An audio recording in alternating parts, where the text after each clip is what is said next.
একটি গ্রেটারের সাহায্যে আপনারা কি আপনাদের বাড়ির অনেক জামা কাপড় কখনো সেলাই করে দেখেছেন? কিংবা ছোট্ট একটি ঝুড়ির সাহায্যে কি আপনারা এরকম ধরনের মাছ মিনিটের মধ্যে কেটে দেখেছেন? এমনই কিছু ছোট ছোট টিপস আপনাদের সঙ্গে শেয়ার করব বন্ধুরা। আশা করছি টিপসগুলি আপনাদের কাজে লাগবে। চলুন তাহলে দেখে নিই। প্রথম যে টিপসটি শেয়ার করছি, আমাদের বাড়িতে এই ধরনের টিপের পাতা আমরা কম বেশি প্রত্যেকেই নিয়ে আসি, টিপ পরে থাকি, কিন্তু টিপ শেষ হয়ে গেলে টিপের যে পাতাটা বা প্যাকেটটা থাকে এটাকে ফেলে দিই। তাই টিপের যে খালি পাতা বা প্যাকেট কখনো ভুল করে ফেলবেন না। এটাকে কিন্তু আমরা খুবই উপকারী কাজে লাগাতে পারি। কি কাজে লাগাবো তার আগে একটি কাজ করতে হবে। এখানে দেখুন আমি নিয়ে নিয়েছি সেলোটেপ। কি করছি, সেলোটেপ দিয়ে এইভাবে টিপের পাতার এক সাইডটাকে আমি মুখটাকে বন্ধ করে দিচ্ছি সেলোটেপ দিয়ে, খুব ভালো করে দেখুন। তারপর সাইডটাকেও আমি একটু সেলোটেপ দিয়ে এইভাবে বন্ধ করে দেব, যাতে এটা না খুলে যায় বন্ধুরা। এবার এটাকে আমরা কি কাজে ব্যবহার করতে পারি, এক পাশ কিন্তু খোলা রাখতে হবে, দেখুন এইভাবে। চলুন তাহলে দেখে নিই এটাকে কি কাজে ব্যবহার করি। আমাদের বাড়িতে ছোট ছোট এই ধরনের এটিএম কার্ড বলুন, প্যান কার্ড, ভোটার কার্ড, এমনকি যে ছোট আধার কার্ডগুলো থাকে না, অনেক সময় আমরা নিয়ে যাই এখানে সেখানে, ব্যাগের মধ্যে নিয়ে যাই, একটি বের করতে গিয়ে আর একটা কোনো কারণে যদি পড়ে যায় আমাদের কিন্তু খুবই সমস্যার মধ্যে পড়তে হয়। আর এই কার্ডগুলো আমরা অনেক সময় এখানে ওখানে রেখে দিলেও কিন্তু খোঁজাখুঁজি করতে লাগে। তাই এরকমভাবে আমরা পুরনো যে কোনো টিপের পাতা যদি তৈরি করে নিই, তার মধ্যে দেখুন একসঙ্গে আমরা অনেকগুলো কার্ড রাখতে পারি, কার্ডগুলো আমাদের হারাবে না। পরের যে টিপসটি, আমরা তো প্রত্যেকেই সাবান কেসের মধ্যে সাবান রেখে থাকি, কিন্তু সাবান কেসের মধ্যে সাবান রাখলেও দেখা যায় সাবানটা গলতে থাকে, সেক্ষেত্রে সাবানের অপচয় হয়, সাবান কেসটাও একেবারে দেখা যায় সাবান গলে নোংরা হয়ে যায়, দেখতে ভীষণ বাজে লাগে।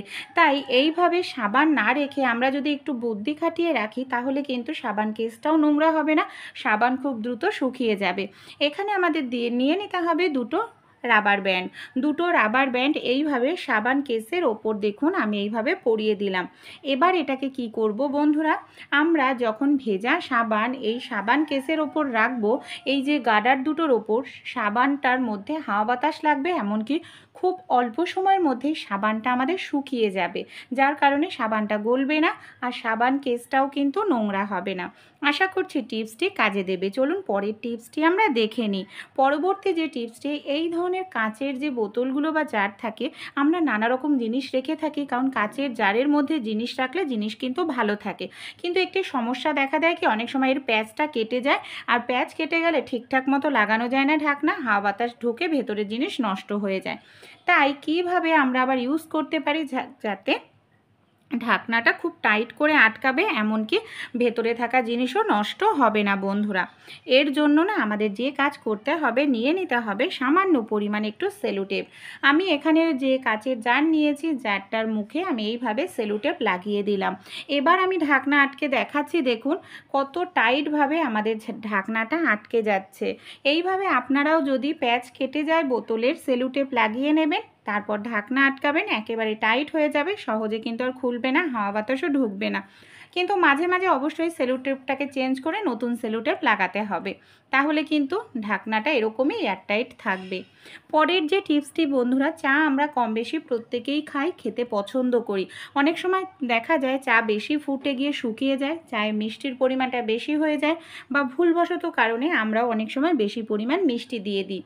এরকম সমস্যা হলে কি করব, তাহলে যাতে মিষ্টির ব্যালেন্সটা ঠিক হয়, অতিরিক্ত মিষ্টি না লাগে চাটা, এমনকি চাটা খেতেও ভালো লাগে। এর জন্য বন্ধুরা আমাদের একটি কাজ করতে হবে।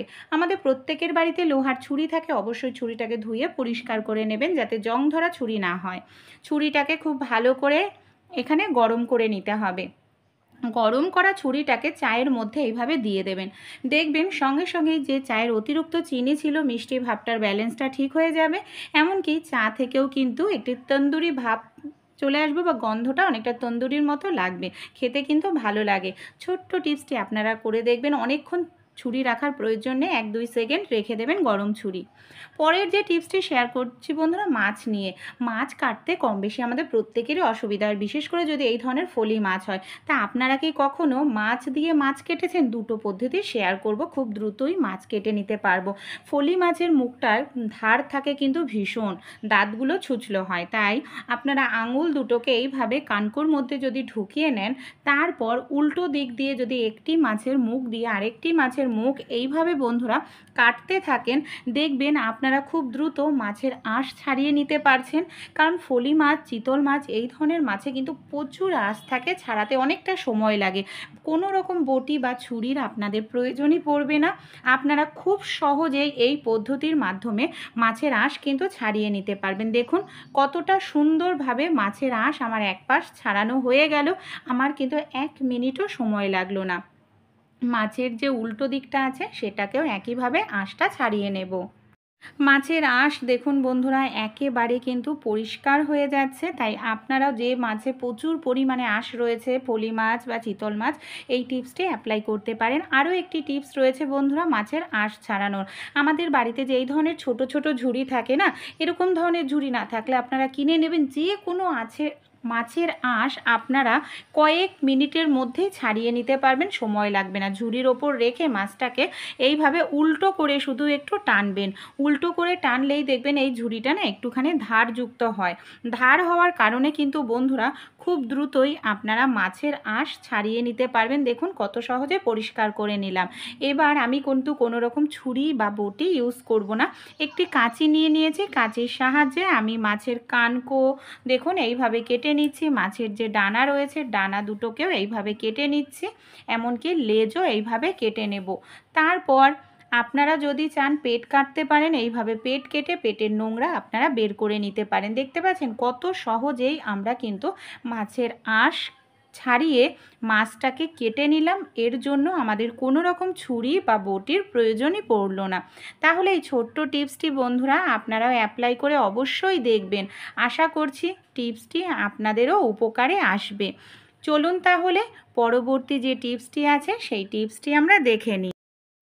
নেল পালিশ আমরা প্রত্যেক মহিলারাই কিন্তু বন্ধুরা পরি, কিন্তু অনেক সময় দেখা যায় নেল পালিশ পরার পর নেল পালিশের ঢাকনাটা আমরা এতটাই টাইট করে আটকাই বন্ধুরা, যাতে অনেক সময় খোলাই যায় না, আমাদের খুবই মুশকিলে পড়তে হয় এইভাবে ঢাকনা আটকালে। তাই আপনাদেরও যদি এই রকম সমস্যা হয় কি করবেন, কারণ অনেক সময় নেল পালিশ হালকাভাবে আটকালেও কিন্তু হাওয়া বাতাস ঢুকে যায়, এমনকি নেল পালিশটা আমাদের শুকিয়ে যাওয়ার সম্ভাবনা থাকে। তাই আপনাদেরও যদি ঢাকনা এইভাবে আটকে যায়, আপনারা নিয়ে নেবেন সামান্য পরিমাণে একটু নারিকেল তেল, সামান্য কয়েক ফোঁটা একটু নারিকেল তেল নিয়ে আপনারা নেল পালিশের ঢাকনার যে প্যাচের জায়গাটা এইভাবে একটু নেল পালিশে আপনারা নারিকেল তেল লাগিয়ে রেখে দেবেন। তারপর প্যাচ যতই টাইট করে আটকান না কেন, কখনোই কিন্তু ঢাকনাটা নেল পালিশের শিশির সঙ্গে আটকে যাবে না, যতই নেল পালিশ লাগা থাকুক না কেন। পরের যে টিপসটি বন্ধুরা, এই ধরনের জামা কাপড় আমাদের প্রত্যেকের বাড়িতে মহিলা পুরুষরা পরে থাকি, এর অনেক সময় বোতামটা ছিঁড়ে যায়, বোতাম লাগানোর প্রয়োজন পড়ে, অনেক সময় কোথাও ছিঁড়ে যায়, সেলাই করি, কিন্তু বন্ধুরা দেখা যায় হয়তো কোথাও সেলাই করছি, সেই জায়গাটায় আমাদের যে বাড়িতে সুই রয়েছে সুচটা জং ধরা, আর এমন পরিস্থিতি যে সেলাই করতেও হবে, হয়তো দোকানও অনেক দূরে বা দোকানে যাওয়ারও সম্ভব নেই, তাই জং ধরা সূচে আমরা কিভাবে সেলাই করে নিতে পারবো যাতে আমাদের কোনো রকম অসুবিধা না হয়, এমনকি যে কোনো মোটা জায়গাতেও আমরা খুব সহজেই সেলাই করে নিতে পারি। এর জন্য আমাদের যেটা করতে হবে বন্ধুরা একটি কাজ, কারণ জং ধরা সূচ দিয়ে সেলাই করতে গেলে কাপড়ের মধ্যে কিন্তু সূচটা ঢুকতেই চায় না, আর অনেক সময় কাপড়ও নষ্ট হয়ে যায়, ছিঁড়ে যায়।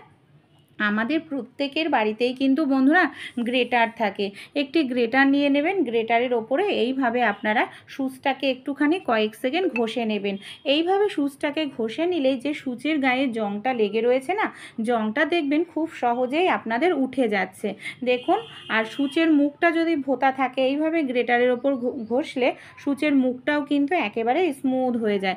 তারপর আপনারা কিন্তু খুব সহজেই সেলাই করে নিতে পারবেন, কোনো রকম আপনাদের অসুবিধা হবে না, যে কোনো মোটা জায়গাতেও আপনারা জং ধরা সূচ দিয়ে সেলাই করে নিতে পারবেন।